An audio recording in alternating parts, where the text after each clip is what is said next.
Morning my exam warriors. कैसे हैं आप सब लोग? पढ़ाई आप लोगों की चल रही होगी कंटिन्यू। और जैसा कि मेरा जो वीडियो चैप्टर वाइज आ रहे हैं, दो से एक एप्लीकेशन ऑफ डेरिवेटिव्स आया था, एक डेरिवेटिव्स आया था और एक इंटीग्रेशन। तीन टॉपिक मैं पढ़ा चुका हूं। अब हम लोग आज न्यू टॉपिक लेकर आए, एप्लीकेशन ऑफ इंटीग्रेशन। बट ये टॉपिक स्टार्ट करने से पहले मैं आप लोगों से कुछ इंपॉर्टेंट बात करना चाहूँगा। आज हो गई है 20 जनवरी, क्लियर है? तो अभी लगभग 27 या 25 से आप लोगों के एग्जाम स्टार्ट हैं और मैथ्स का आपका एग्जाम जो है वो 11 मार्च को है। ठीक है, तो अभी टाइम तो ज़्यादा नहीं है। अब ये है, अब आपको रैपिड रिवीजन जो होता है, मतलब रैपिडली बहुत फास्ट होकर आपको रिवीजन करना है। और अभी सेकेंड बुक जो आपकी इन सेकेंड बुक है, सेकेंड पार्ट जिसको हम लोग कहते हैं, तो सेकेंड पार्ट का मैं चैप्टर वाइज कॉन्सेप्ट क्लियर करके फटाफट कुछ क्वेश्चंस, कुछ इंपॉर्टेंट क्वेश्चन सॉल्व कराऊंगा। उसके बाद जैसे ही सेकेंड बुक कंप्लीट होगी, क्लियर है, क्योंकि फर्स्ट बुक में इतने ज़्यादा इंपॉर्टेंट टॉपिक, मतलब टॉपिक तो इंपॉर्टेंट है बट इतना कॉम्प्लिकेटेड नहीं है। हाँ, रिलेशन फंक्शन है, रिलेशन फंक्शन मैं जरूर एक या दो वीडियो लेकर आऊँगा आपका, क्योंकि वो ऐसा चैप्टर है उसमें मुश्किल से ज़्यादा नहीं, 4 या 5 मार्क्स 6 मार्क्स तक का आता है, लेकिन बच्चे उसमें कन्फ्यूज बहुत होते हैं। तो वो टॉपिक मैं लेकर जरूर आऊँगा फर्स्ट बुक से। बाकी फर्स्ट बुक से दो टॉपिक आपके क्लियर हो चुके हैं, derivative, continuity differentiability and application of derivative. ठीक है, बाकी बचते हैं inverse trigonometry function, matrix and determinants. ठीक है, बहुत ही कॉमन टॉपिक है वो, और लगभग सारे बच्चों को वो बहुत ही अच्छे लगते होंगे, इजी टॉपिक है। ठीक है, तो मेरा कहने का मतलब ये है कि ये सेकेंड बुक जैसे ही कंप्लीट होगी उसके बाद मैं रिलेशन फंक्शन एक टॉपिक आपका क्लियर करूंगा। फिर उसके बाद हम लोग केवल और केवल प्रैक्टिस सेट सॉल्व करेंगे। और प्रैक्टिस सेट सॉल्व इसलिए करेंगे क्योंकि प्रैक्टिस सेट जब तक सॉल्व नहीं करेंगे, पहले भी कई बार बोला है मैंने, जब तक हम लोग प्रैक्टिस नहीं करेंगे क्वेश्चंस की, तब तक क्वेश्चंस हम लोगों को टफ ही लगते रहेंगे। ठीक है, टफ ही लगते रहेंगे। इसलिए कॉन्सेप्ट फटाफट क्लियर करके हम लोग आते हैं प्रैक्टिस सेट के ऊपर। क्लियर है बच्चों? क्योंकि एग्जाम का टाइम कितनी स्पीड से बढ़ रहा है, कितनी स्पीड से एग्जाम पास आ रहे हैं, वो आप लोगों को पता ही होगा। आज 20 हो गई है और लगभग एक महीना है हम लोगों के पास, और इस 1 मंथ में हम लोग जितनी ज्यादा प्रैक्टिस कर लेंगे उतना ही हम लोगों को एग्जाम में प्रॉफिट होगा। ठीक है, तो आप आज हम लोग जो है अपना टॉपिक स्टार्ट करते हैं, application of integral. Application of integral में क्या है, इसमें एक क्वेश्चन लॉन्ग में आना ही है। ठीक है, क्यों? क्योंकि ये अभी से नहीं, ये पहले भी आता था, और जब पैटर्न चेंज हुआ तभी भी इन्होंने सीबीएसई वालों ने क्या किया, एप्लीकेशन ऑफ इंटीग्रल एक ऐसा टॉपिक है जिसको 5 मार्क्स में रखना ही है। पहले 6 मार्क्स के 4 क्वेश्चन आते थे, उसमें भी एक क्वेश्चन एप्लीकेशन ऑफ इंटीग्रल का 6 मार्क्स का आता था, आप देखिएगा लास्ट ईयर के पेपर्स में। बट अब जो 5 मार्क्स के आते हैं उनमें भी एक क्वेश्चन एप्लीकेशन ऑफ इंटीग्रल का होगा ही होगा। इसलिए हम लोग इस चैप्टर को बिल्कुल ही सीरियसली पढ़ेंगे, बहुत ध्यान से।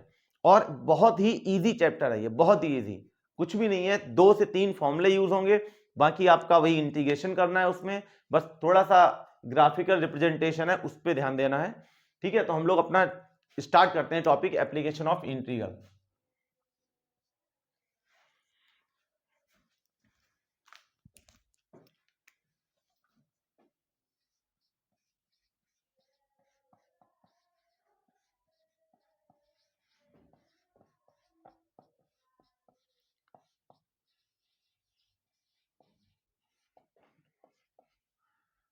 Application of integrals.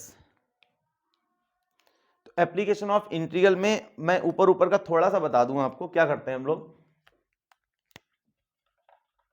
कोई भी पार्ट आपका है, कोई भी ग्राफ है, सपोज दैट आपका है एलिप्स। ठीक है, ये एलिप्स है, और इसमें क्या है, इसमें इस एलिप्स का एरिया हमको निकालना है, एलिप्स का एरिया निकालना है। तो एलिप्स का एरिया हम लोग कैसे निकालते हैं, एलिप्स का एरिया हम लोग कोई भी वाई एक्सिस के पैरेलल या एक्स एक्सिस के पैरेलल एक हम लोग बहुत ही छोटी सी स्ट्रिप प्लेट कर लेते हैं। सपोज दैट वाई एक्सिस के पैरेलल एक स्ट्रिप प्लेट कर ली मैंने। ठीक है, इतना एरिया, इस छोटे से पार्ट का एरिया निकालेंगे, फिर इस एरिया का इंटीग्रेशन कर देंगे, लिमिट दिस टू दिस। ठीक है, स्टार्टिंग वाली लिमिट से लास्ट लिमिट तक इंटीग्रेट कर देंगे, तो उस एरिया का, उस लिमिट के बाउंड जितना भी एरिया है उसका हमको रिजल्ट मिल जाएगा। ठीक है, तो सबसे इसमें अब ये पार्ट कैसा है, इसमें पार्ट में क्या करते हैं, इसमें लेंथ कितनी है, ये जो लेंथ है ना आपकी, ये y है सपोज दैट, और ये जो पार्ट है छोटा सा ये लेंथ है x, ठीक है। तो अब यहां पर ये लेंथ स्मॉल लेंथ है, टोटल x ये है, टोटल लेंथ x ये है, तो ये हम लोग लेंगे dx, इस लेंथ को हम लोग लेंगे स्मॉल x मतलब dx, dx का मतलब बहुत ही स्मॉल पार्ट ऑफ x। तो अब एक y को हम लोग क्या करेंगे, y का इंटीग्रेशन करना है, किसका इंटीग्रेशन करना, y का इंटीग्रेशन करना है विद रिस्पेक्ट टू dx। अगर हम लोग बात करें, ये एक रेक्टेंगुलर स्ट्रिप हम लोग लेते हैं और इस रेक्टेंगुलर स्ट्रिप का एरिया निकालेंगे तो क्या हो जाएगा, लेंथ इंटू विड्थ। तो लेंथ हमारी ये हो जाएगी, विड्थ ये हो जाएगी, ये हमारा एरिया है किसका। अगर मैं बात करूं, थोड़ा सा कॉन्सेप्चुअल बात करूं, तो ये एरिया हो जाएगा लेंथ इंटू विड्थ स्ट्रिप का। बट इस होल पार्ट का हम एरिया अगर निकालेंगे, सपोज दैट यहाँ पे लिमिट है माइनस ए, यहाँ पर लिमिट है ए, तो इस टोटल पार्ट का अगर एरिया निकालेंगे तो लिमिट क्या हो जाएगी, minus a to a. Clear है, minus a to a limit, और इस स्ट्रिप का इंटीग्रेट, इस स्ट्रिप को इंटीग्रेट कर देंगे, जैसे इंटीग्रेट करेंगे ये होल पार्ट का एरिया निकल आएगा। क्लियर है, तो हम लोग बहुत ही सिंपल मेथड से इंटीग्रेशन करने वाले हैं।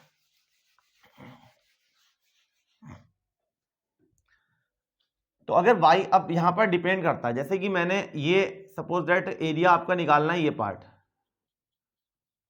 ठीक है, x एक्सेस के बिलोंग, अगर x एक्सेस के बाउंड एरिया है, जो भी एरिया जो होगा वो या तो x एक्सेस के बाउंड होगा या y एक्सेस के, दोनों के बाउंड हो सकता है। बट अकॉर्डिंग टू क्वेश्चन में किसके बाउंड पूछा है, x एक्सेस के अलोंग पूछा है, y एक्सेस के। अगर x एक्सेस के अलोंग पूछता है, सपोज दैट एरिया हमको पूछता है जो x एक्सेस से बाउंड है, ठीक है, तो हम लोग क्या निकालेंगे, यहां पर आपकी लिमिट क्या होगी, लिमिट आपकी यहां से यहां चलेगी ना x एक्सेस की, सपोज दैट ये a है ये b हो जाएगा, तो लिमिट आपकी x एक्सेस की चलेगी, तो हम लोग इंटीग्रेशन किसके रिस्पेक्ट में करेंगे, x के रिस्पेक्ट में ही करेंगे y का। क्लियर, y का इंटीग्रेशन करेंगे विद रिस्पेक्ट टू x। और अगर कोई भी एरिया आपका बाउंड है y एक्सेस से, कोई भी एरिया अगर y एक्सेस से बाउंड है लिमिट a टू b, तो हम लोग क्या करेंगे, तो हम लोग इसका जब होल एरिया निकालेंगे तो क्या हो जाएगा, x को डिफरेंशिएट करेंगे with respect to y। Clear है, किसके रिस्पेक्ट में, y के रिस्पेक्ट में इंटीग्रेट करेंगे, लिमिट आपकी वही रहेगी जो y के y एक्सेस पर होगी, y एक्सेस पर लिमिट होगी तो x dy and x axis पर लिमिट होगी तो y dx। क्लियर, बहुत ही सिंपल है, कुछ नहीं करना इसमें। अब हम लोग आते हैं क्वेश्चंस पे। बाकी हाँ, 3 फॉर्मूले हैं जो इंटीग्रेशन में हम लोगों ने पढ़ रखे हैं, उनका यूज होगा यहाँ पर। 3 फॉर्मूले हैं जो इंटीग्रेशन में हम लोगों ने पढ़ रखे हैं। एक फॉर्मूला आपका है integration root x square minus a square, बाकी के तो कोई भी फॉर्मूले तो कोई भी यूज हो सकते हैं, बट ये फॉर्मूले मोस्टली सबसे ज्यादा 90% यही इसी टाइप के फॉर्मूले यूज होते हैं, ठीक है। X square minus a square equals to root में ये हो जाएगा x upon two root x square minus a square. अब यहां पर माइनस है तो यहां पर आपका क्या होगा, माइनस, फिर ये हो जाएगा ए स्क्वायर अपॉन टू, यहां हो जाएगा a square upon two log x plus under root x square minus a square. ये फॉर्मूला होगा आपका root x square minus a square का।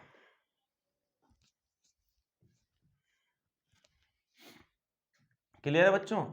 फिर नेक्स्ट फॉर्मूला अगर हम बात करें, root x square plus a square d x, ये हो जाएगा x upon two root, same फॉर्मूले, कोई भी ज़्यादा चेंजेस नहीं है इसमें, माइनस प्लस, सॉरी ये प्लस का है तो यहाँ पर हो जाएगा आपका प्लस, और यहाँ पर भी क्या हो जाएगा plus, a square upon two log x plus under root x square plus a square.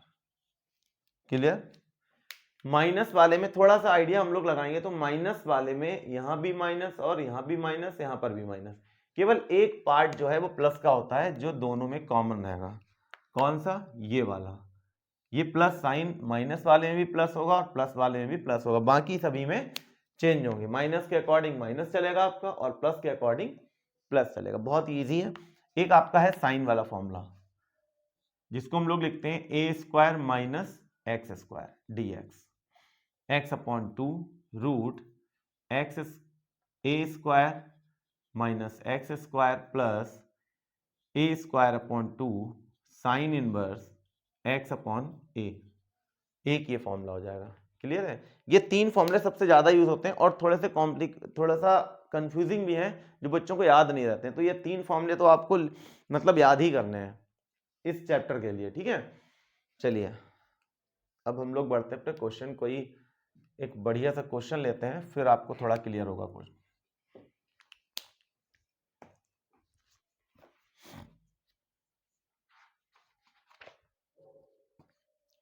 और जल्द ही बच्चों मैं बस सैंपल पेपर पे आने वाला हूं, और सैंपल पेपर हम लोग बहुत ही जितने ज़्यादा से ज़्यादा क्वेश्चन सॉल्व कर पाएंगे करते हैं, ठीक है? क्योंकि टाइम बिल्कुल नहीं है, बता चुका हूं आप लोगों को मैं।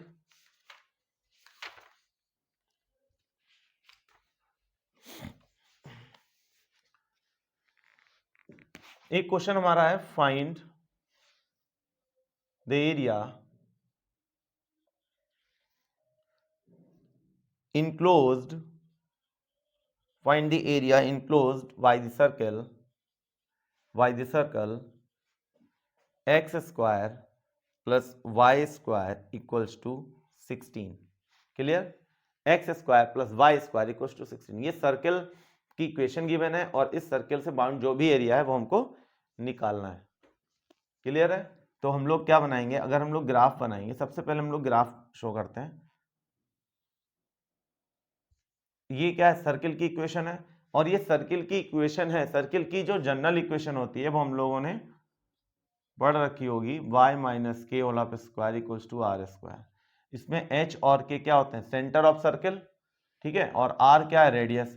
तो सर्किल के जो सेंटर है वो h और k है, बट यहाँ पर सर्किल का सेंटर यहाँ पर h k है नहीं, तो यहाँ पर सर्किल का सेंटर क्या है, 0। तो सर्किल का सेंटर आपका 0 है और रेडियस कितनी है, 16, r square equals to 16, it means r equals to 4, तो रेडियस 4। सपोज दैट अगर हम सर्किल बनाएंगे यहाँ पर, तो रेडियस कितनी हो जाएगी आपकी, ये हो जाएगी 4। क्लियर? अब हम लोगों को इस टोटल ये जो एरिया आया है सर्किल के अंदर, जो भी एरिया आया है, इसका हम लोग क्या निकालना है, इस एरिया का हम लोग को इस पार्ट का एरिया निकालना है, सर्किल के अंदर इनक्लोज पार्ट का। क्लियर है? चलिए अब हम लोग लिमिट भी अगर चेक करेंगे, और हाँ एक चीज और बता दूं, जैसे कि ये 4th क्वाड्रेंट में लाई कर रहा है, तो टोटल का नहीं निकालना, हम लोगों को क्या करना है, क्योंकि हर क्वाड्रेंट में सर्किल का सारे पार्ट्स क्या इक्वल है, क्वाड्रेंट एक क्वाड्रेंट हर पार्ट में है, तो हम लोग एक क्वाड्रेंट का निकालेंगे और 4 से मल्टीप्लाई करेंगे। ठीक है? तो हम लोग फर्स्ट क्वाड्रेंट का हम लोग निकालेंगे, तो लिमिट क्या रहेगी, 0 to 4। क्लियर? 0 to 4 लिमिट होगी, और एक्स एक्सेस के बिलोंग, अब यहां पर हम दोनों के बिलोंग निकाल सकते हैं, क्योंकि एक्स एक्सेस पर भी लाई कर रहा है और वाई पर भी लाई कर रहा है। क्लियर है? तो हम लोग निकालेंगे यहां पर area of OAB, area of OAB equals to integration limit 0 to 4, x axis के बिलोंग निकालना है, तो यहां पर हो जाएगा y dx। क्लियर है बच्चों? 0 to 4 y की वैल्यू क्या है, y की वैल्यू यहां पर क्या है, यहां से निकालेंगे जो इक्वेशन दी है, तो यहां से y स्क्वायर इक्वल टू हो जाएगा 16 minus x square, y equal to root 16 को हम लोग लिख सकते हैं 4 स्क्वायर माइनस एक्स स्क्वायर, ये y की वैल्यू यहां पुट कर देंगे, 4 square minus x square dx, ये आया आंसर। ठीक, अब 4 स्क्वायर माइनस एक्स स्क्वायर, ये सेम इंटीग्रेशन, अब कुछ नहीं बचा, केवल इंटीग्रेशन करना है। फॉर्मूला कौन सा यूज होगा, ये रहा। तो हम लोग 0 to 4 लिमिट है, सबसे पहले इसका इंटीग्रेशन करते हैं, हमारे सामने लिखा हुआ इंटीग्रेशन का फॉर्मूला क्या हो जाएगा, x/2 root 4 square minus x square plus a square, a यहां पर 4 है, 4 का square 16/2 sine inverse x/2 x/2 4। ठीक है, x/a होता है, तो a कितना है, 4। ये हो गया आपका फॉर्मूला, और यहां पर हमारी लिमिट चलेगी 0 to 4। ये तो इंटीग्रेशन हो गया, लिमिट बहुत ध्यान से पुट करना है। ठीक है बच्चों, क्योंकि 5 नंबर का सवाल है और 5 नंबर बहुत कीमती होते हैं, आपसे ज्यादा नहीं कौन जानता होगा। 4/2 रूट 4 पुट करेंगे यहाँ पर, 4 का स्क्वायर, ये भी 4 स्क्वायर है, दोनों की वैल्यू हो जाएगी 0, कैंसिल होकर, ये 2 8 जा कैंसिल कर दें हम लोग, 8 साइन इनवर्स 4/4, ये हो गई upper limit. Upper limit put हो गई, माइनस हम लोग पुट करेंगे लोअर लिमिट 0। तो ये जब 0 होगा ना हमारा, तो ये पूरा पार्ट लिखने का कोई फायदा नहीं है, 0 हो जाएगा। Plus 8 sine inverse 0.4। अब देखते हैं सोल्यूशन। 2 2 जा 4, कोई फायदा नहीं है, 0 हो चुका है हमारा, प्लस 8 कैंसिल होके 1। अब साइन इनवर्स 1 साइन में वैल्यू होती है π/2, तो यहां मिलेगा हमको π/2 माइनस ये 0 ऑलरेडी 0 लगा है तो 0, प्लस माइनस माइनस, यहाँ साइन 0 की वैल्यू, ये 0.4 0 हुआ, साइन 0 की वैल्यू होती है 0, तो फाइनल आंसर हमारा आया है 4 पाई। कितना आंसर आया बच्चों? 4 पाई। ठीक है, कितना इजी क्वेश्चन था, बस फॉर्मूले याद रखने और लिमिट कायदे से पुट करनी है, आंसर आ ही जाएगा।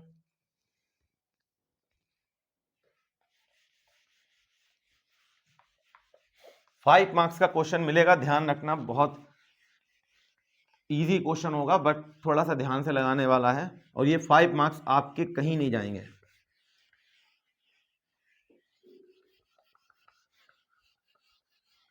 एक आपको कराता हूं ट्रिग्नोमेट्रिक रेशियो का ग्राफ, वो कैसे आता है।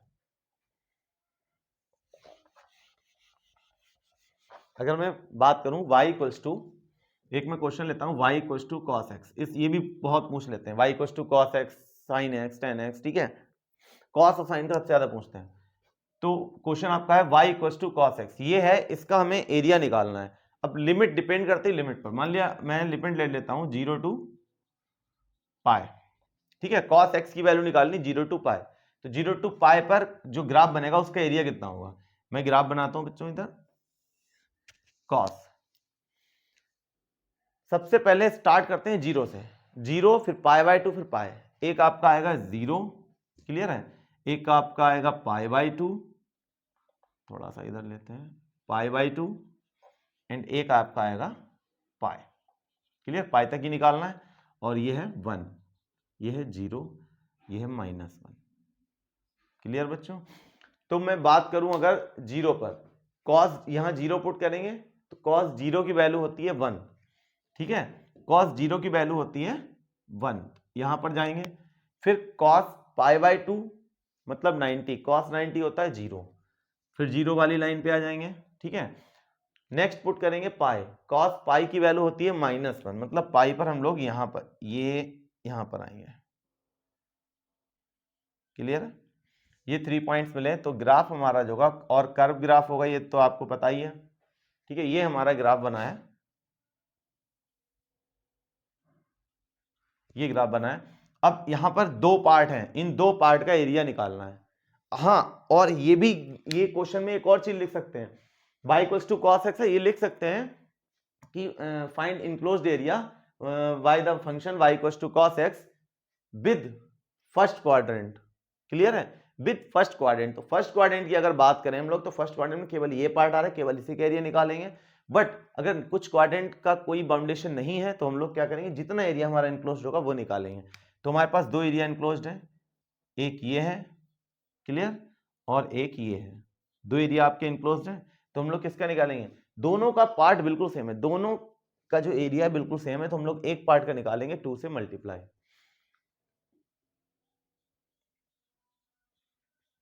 जैसे कि सर्किल में किया था, अभी जो क्वेश्चन इससे पहले कराया था, वहां मैंने केवल एक क्वाड्रेंट का एरिया निकाला था, उसका आया था 4 पाई, ठीक है बच्चों। अब निकालना किसका था, सर्किल का, तो सर्किल का अगर मैंने 2 स्टेप लिखे नहीं थे, एरिया क्वाड्रेंट का कितना आया था 4 पाई, हम लोग निकालेंगे area of whole circle, area of whole circle, वो तो पता ही होगा आपको बच्चों, एरिया ऑफ होल सर्किल जो है वो हो जाएगा 4 times of area of quadrant, clear, कितना हो जाएगा 16 पाई हो जाएगा। ये ध्यान रखना बहुत ज्यादा, जैसे क्वाड्रेंट का निकालते हैं बाद में मल्टीप्लाई भी कराते हैं, जैसे अभी सर्किल का निकाला था इससे पहले क्वेश्चन में, तो 4 पाई आया था क्वाड्रेंट का, तो 4 से मल्टीप्लाई करेंगे तब कंप्लीट सर्किल का एरिया निकलेगा। हाँ, अगर उसमें भी बोला होता कि फर्स्ट क्वाड्रेंट विद मतलब विद फर्स्ट क्वाड्रेंट, तो फर्स्ट क्वाड्रेंट के साथ अगर हमको निकालना होता तो हम केवल एक ही क्वाड्रेंट का एरिया निकालते हैं, बट होल सर्किल का निकालना हो तो 4 से मल्टीप्लाई करना जरूरी है। सेम इसमें भी वही कंडीशन है, इसमें भी हमारा 2 पार्ट है, तो हम लोग एरिया निकालेंगे एक पार्ट का, ओ ए बी, तो हम लोग एरिया फाइंड करेंगे, area of O A B, area of curve O A B, O A B curve का एरिया निकालना है, ठीक है। अब यहाँ पर भी y के बिलोंग x के बिलोंग, तो हम लोग यहाँ पर अपना सिंपल है वाई एक्स के बिलोंग करते हैं, क्योंकि वाई की वैल्यू भी एग्जैक्ट पता है। तो यहां पर हो जाएगा लिमिट क्या हो जाएगी, 0 to π/2, 0 to π/2 y d x, 0 to π/2 y की वैल्यू कितनी है सामने लिखी है हमारे, cos x dx। क्लियर है। और area of O A B का निकाला है भी, तो ये हो जाएगा cos x का integration sin x π/2 taking limit sin π/2 minus sine 0, sin π/2 की वैल्यू होती है 1, तो एरिया कितना आ रहा है 1। अब हम लोग एरिया किसका निकालेंगे, area of whole shaded part, whole shaded part, area of whole shaded part. तो होल शेडेड पार्ट का एरिया हमारा क्या आ जाएगा, 2 times of area of O A B, 2 multiply by 1 equals to 2। ये एरिया हो जाएगा आपका total complete y equals to cos x limit 0 to π। कभी कभी क्या है 0 to 2π भी देते हैं, तो 2π में क्या है आपका जितना एरिया ही है उतना एरिया आपका आगे जाकर और बन जाएगा इतना। क्लियर है। तो आपको 4 से मल्टीप्लाई करना होगा। क्लियर बच्चों। तो इस टाइप से आपके क्वेश्चन सॉल्व होंगे एप्लीकेशन ऑफ इंटीग्रल के।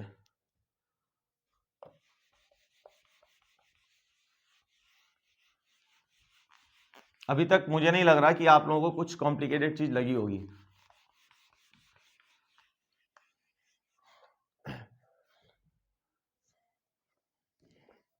एक क्वेश्चन और बढ़िया सा लेकर आता हूं आपके लिए, तो आपका कुछ कॉन्सेप्ट क्लियर हो जाएगा, जिसमें दो चीजें हैं। एक मैं ले रहा हूं आपका x square plus y square equal to 32 and y equal to x. ये क्वेश्चन भी अच्छा है। मार्कर चेंज कर दूंगा, मार्कर को भी ठंड लग जाती है, चलना बंद मना कर देते हैं।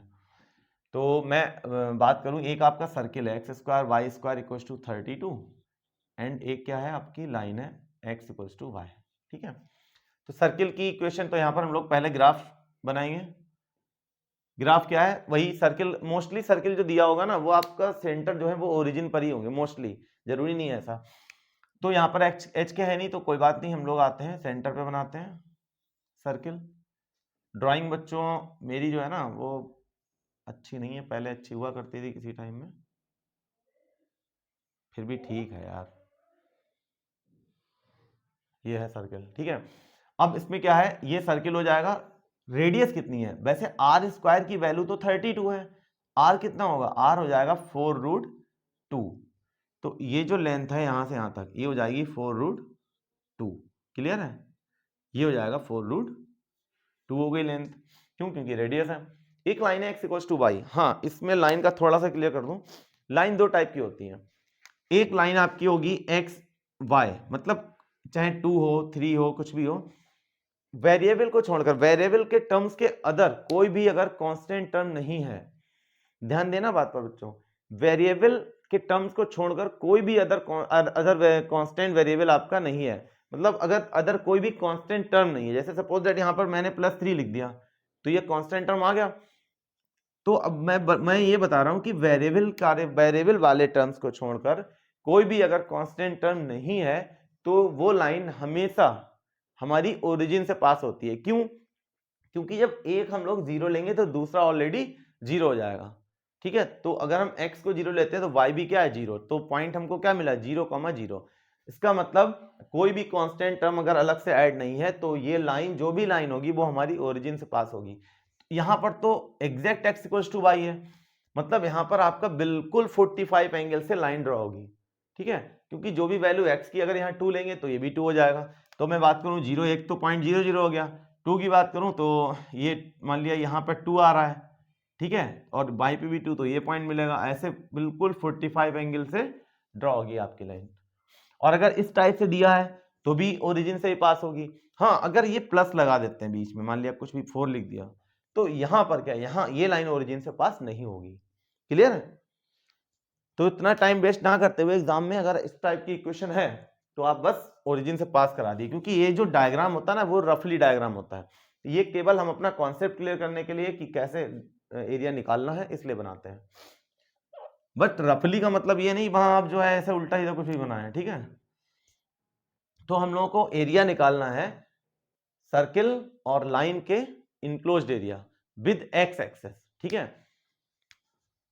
विद एक्स एक्सेस, ये भी बोला है क्वेश्चन में, तीन चीजों का, सर्किल भी, लाइन भी और एक्स एक्सेस। मतलब वो एरिया वो निकालना है जो इन तीन चीजों से बाउंड होगा, line, circle and x axis. तो देखिए बच्चों क्या होगा यहां पर, ये क्या है, ये लाइन, ये एक्स एक्सेस है, ये सर्किल है और ये लाइन है, तीनों चीजों से एरिया बाउंड है। तो हम लोगों का एरिया निकालना है ये वाला, ये शेडेड पार्ट का एरिया निकालना है। तो अब यहां पर दो, कभी भी जब एक लाइन या एक कर्व या दो कर्व इस टाइप से जब एरिया बाउंड होता है तो हम लोग दो पार्ट्स में डिवाइड करते हैं। ये जो इंटरसेक्शन पॉइंट है वी, बीटा लिख दिया, ये जो बी पॉइंट है इंटरसेक्शन, यहां से एक परपेंडिकुलर ड्रॉ करेंगे। अब ये जो है दो एरिया डिवाइड हो गए, दो पार्ट्स में डिवाइड हो गया, क्लियर है। तो ये तो ए बी सी, यहां पर भी कुछ लेट कर लें, सी, ये जो टू पार्ट्स में डिवाइड हुआ है तो इनका हम लोग दोनों में अलग अलग निकालेंगे और बाद में ऐड कर देंगे। तो हम लोग अगर बात करें area of O B C, area of OBC, triangle है ये, ट्रायंगल ओबीसी भी लिख सकते हैं, area of triangle OBC, clear. OBC का एरिया कैसे निकलेगा, लिमिट क्या चलेगी, लिमिट आपकी चलेगी ओ टू सी। ओ पर लिमिट क्या है 0, सी पर लिमिट क्या है, ए की तो लिमिट पता है, सी की लिमिट नहीं पता। सी क्या है, सी जो है इंटरसेक्शन पॉइंट की लिमिट है। इंटरसेक्शन पॉइंट कब मिलेगा, जब हम लाइन और सर्किल को सॉल्व करेंगे। चलो इधर सॉल्व कर लेते हैं। ये जो x इक्वल्स टू वाई है, तो यहाँ पर y की जगह पर हम लोग x पुट कर दें तो जाएगा x square plus x square equals to 32, 2x square equals to 32, cancel 16, x equals to 4, x की वैल्यू क्या मिल गई, ये हो गई 4। तो लिमिट चलेगी 0 to 4। अब 0 to 4 जो लिमिट चली है, ये तो लाइन हमने ड्रॉ की है, ये x एक्सेस से तो मतलब ही नहीं है, क्या बचा लाइन। ये जो लाइन है, इस लाइन से ये जो एरिया निकालना है ट्रायंगल का, वो किससे इनक्लोज्ड है, लाइन से। तो लाइन की इक्वेशन पुट होगी यहाँ पर y equals to x, formula y dx होता है, तो y की वैल्यू क्या है x dx, clear. X square upon to integration 0 to 4, limit put करेंगे तो 4 का square 16 upon two minus 0, answer आएगा आपका 8। फिर हम लोग एरिया निकालेंगे, एरिया ऑफ, अब निकालना है B C A, area of curve B C A. अब बी सी ए का जो एरिया निकालेंगे तो लिमिट आपकी रहेगी 4 to 4√2, क्लियर। फॉर्मूला कौन सा चलेगा, सर्किल का। ये जो पार्ट है वो किससे बाउंड है, सर्किल से बाउंड है। सर्किल की इक्वेशन क्या है, 32 minus x square with root, y की वैल्यू निकालेंगे यहाँ से। अब यहाँ पर भी हम लोग फॉर्मूला यूज करेंगे साइन वाला, तो जाएगा x upon two root 32 minus x square plus a square upon two, a square है 32, 32 upon two sine inverse x upon a, 32 का स्क्वायर रूट 4√2। ये हो गया कंप्लीट फॉर्मूला, और यहाँ पर लिमिट पुट कर देंगे, आ जाएगा आंसर हमारा। लिमिट पुट करेंगे 4√2, 4√2 यहाँ पर आ जाएगा, ठीक है। 4√2 यहाँ पुट करेंगे तो 4√2 का स्क्वायर कितना होता है 32, तो 32 माइनस 32 हम लोग डायरेक्ट 0 लिख लेंगे, ये आएगा 16। यहाँ पर ऊपर 4√2 तो 4 देखना बच्चों, यहाँ पर थोड़ा सा 4√2 यहाँ पुट होगा तो 4√2 अपॉन 4√2 कैंसिल, बचा 1, साइन 1 वैल्यू किसमें होती है साइन की, π/2, तो हम लोग डायरेक्ट π/2 पुट करते हैं, ये हो गई अपर लिमिट। लोअर लिमिट की बात करें 4 पुट होगा यहाँ पे 4/2, ये हो जाएगा 32 माइनस 4 का स्क्वायर 16, क्लियर, प्लस 16।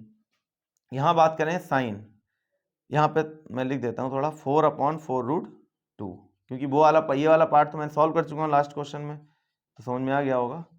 अब यहाँ पर क्या है 2√2, सॉरी ये तो 0 ही हो जाएगा, क्यों टाइम वेस्ट करना है इसमें, प्लस 2 8 जा 16, ये हो जाएगा 8π, क्लियर, माइनस 2 2 जा 4, ये हो जाएगा 2, 32 में 16 जाएगा, बचेगा 16 का स्क्वायर रूट 4, क्लियर।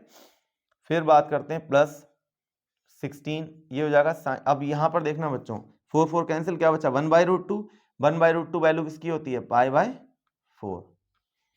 ये कंप्लीट हमारा आंसर आ गया। यहाँ पर है 8π माइनस 4 4 जा 16, ये माइनस कर देते हैं, 8π ये है, ये आ गया 4π, 8π 4π 12π माइनस 8, ये आंसर आया है इसका।